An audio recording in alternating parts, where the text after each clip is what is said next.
সল্টলেকের আনন্দলোক হাসপাতালের দোতলায় আগুন লাগার ঘটনা। দমকলের একাধিক ইঞ্জিন ইতিমধ্যে ঘটনাস্থলে গিয়ে পৌঁছেছে।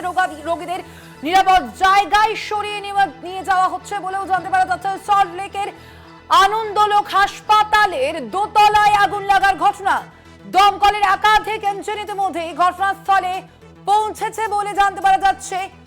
রোগীদের নিরাপদ জায়গায় সরিয়ে নিয়ে যাওয়া হচ্ছে। কি থেকে আগুন লাগার ঘটনা তা যদিও এখনো পর্যন্ত স্পষ্টভাবে জানা যায়নি। আপনাদের জানাচ্ছি সল্টলেকের আনন্দলোক হাসপাতালের এই ঘটনা। সল্টলেকের আনন্দলোক হাসপাতালের দোতলায় আগুন লাগার ঘটনা। এর মধ্যে দমকলের একাধিক ইঞ্জিন গিয়ে পৌঁছেছে ঘটনাস্থলে, যদিও কি থেকেই আগুন লাগার ঘটনা তা এখনো পর্যন্ত জানা যায়নি। রোগীদের নিরাপদ স্থানে সরিয়ে নিয়ে যাওয়া হয়েছে বলেও জানতে পারা যাচ্ছে। সল্টলেকের আনন্দলোক হাসপাতালের দোতলায় আগুন লাগার ঘটনা।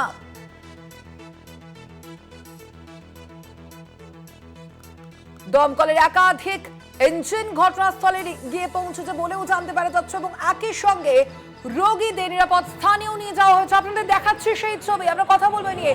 ফোন লাইনে রয়েছেন প্রতিনিধি শাকিল মুস্তাক। শাকিল, ঠিক কিভাবে এই আগুন লাগার ঘটনা, এই মুহূর্তে সামগ্রিক কি পরিস্থিতি?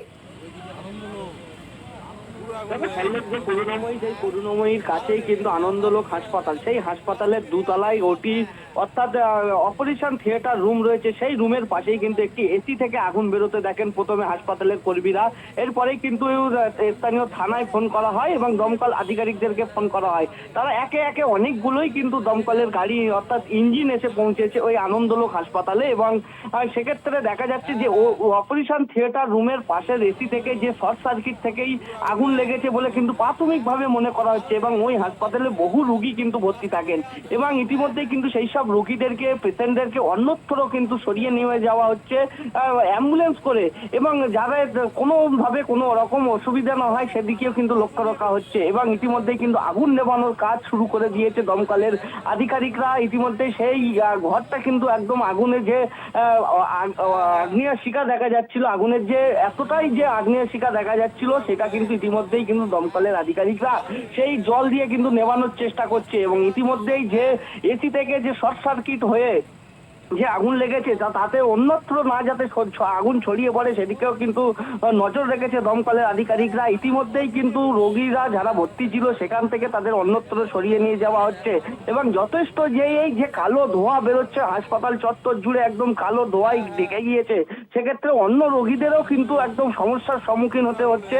ইতিমধ্যেই কিন্তু হাসপাতালের তরফ থেকে হাসপাতালের কর্মীরা, স্থানীয় বাসিন্দারা এবং যে স্থানীয় থানার পুলিশ তারাও কিন্তু দমকলের আধিকারিকদের সঙ্গে একই সঙ্গে কাজে হাত লাগিয়ে সেই আগুন নেভানোর চেষ্টা কাজ করছে। এবং ইতিমধ্যেই কিন্তু হাসপাতালের তরফ থেকে রোগীদেরকে অন্যত্র সরিয়ে নিরাপদ জায়গায় রাখা হচ্ছে। একেবারে সেক্ষেত্রে শাকিল, এখনো পর্যন্ত সেখানে কটি দমকলের ইঞ্জিন গিয়ে পৌঁছেছে, কি জানতে পারছো সে বিষয়ে?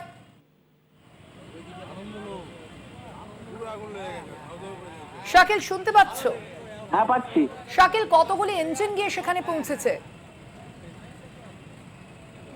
দেখো, প্রথমেই যখন আগুন লাগে বেশ কিছুক্ষণ আগেই কিন্তু হাসপাতালের কর্মীরা যখন ওই যে করুণাময়ীর কাছে আনন্দলোক হাসপাতাল, সেই হাসপাতালের দোতলায় যে অপারেশন থিয়েটার রুম রয়েছে তার পাশে ঠিক একদম একটি এসিতে কিন্তু কালো ধোঁয়া বেরোতে থাকে এবং তার সঙ্গে সঙ্গে আগুনে পরিণত হয়।